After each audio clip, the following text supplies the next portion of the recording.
All right, That's so let's talk about Kamala Harris, though, and you brought up the debate. So let's talk about the fact that a lot of people thought she demagogued the race issue with Joe Biden. It seemed like she was calling for a return to busing. She flip-flopped on Medicare for all. She corrected herself during the campaign, but after a great launch, her campaign faltered, and it never really took off. You've talked to Kamala Harris. You know her. Is she someone who learned from those experiences, from those failures? I think she learned. I think she's very, very clear that she can make mistakes and correct it, and she's not arrogant enough to be self-righteous. I also think she spoke from her heart in the debate. I was at the debate that night about she was the girl that was a victim of busing.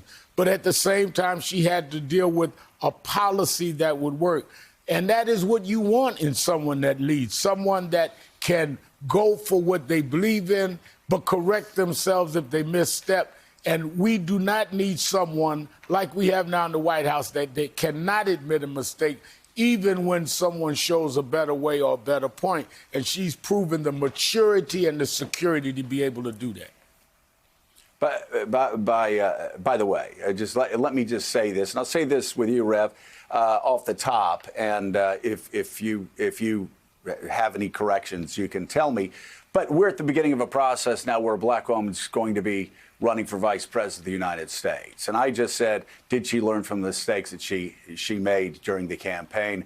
And there may be a temptation by some out there to tweet or to write or to say something about, oh, don't talk down to a woman, blah, blah. You know what? We're not going to engage, as Jeb Bush would say, in the soft bigotry of low expectations. We're going to treat Kamala Harris, a black woman, just like we're going to treat Mike Pence, a white man, just like we're going to treat anybody.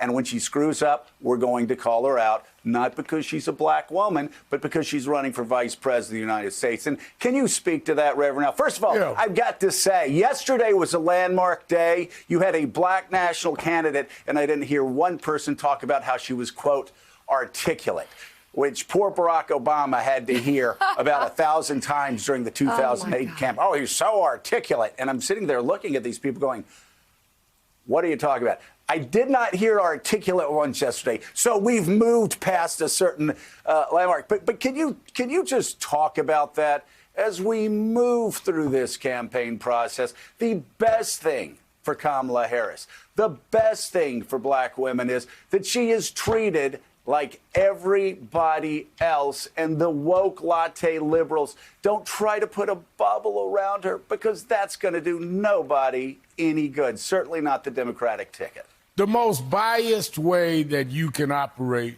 is to patronize us and act like we're really not qualified to be vice president. So don't treat us like a real vice presidential candidate. Kamala Harris, who I know well, wants to be treated like anybody else that ran for vice president, because she's tough enough, and she's shown that during the campaign. Treat her as you would anyone else, as you would Joe Biden. Don't forget, Joe Biden was one that said that he could understand when he was in the 2008 primaries against Barack Obama. Well, I can understand they're excited about an articulate, clean black candidate like those of us that had ran before Obama were not clean and articulate. And he was challenged on that, and he grew. Treat her the same way. We beat up on Joe Biden. Obama selected him anyway and ran with him and won. Right. She wants to be treated that way. Don't patronize us like we can't handle ourselves. Kamala Harris can handle any attack coming her way. I'm sure she's ready for it right now, probably up working out, because she's tougher than you would give her credit for. We're not looking for a break. We're looking for equality. Come on with it. Whatever you got, come on with it. Exactly. Thanks for checking out MSNBC on YouTube, and make sure you subscribe to stay up to date on the day's biggest stories. And you can click on any of the videos around us to watch more from Morning Joe and MSNBC. Thanks so much for watching.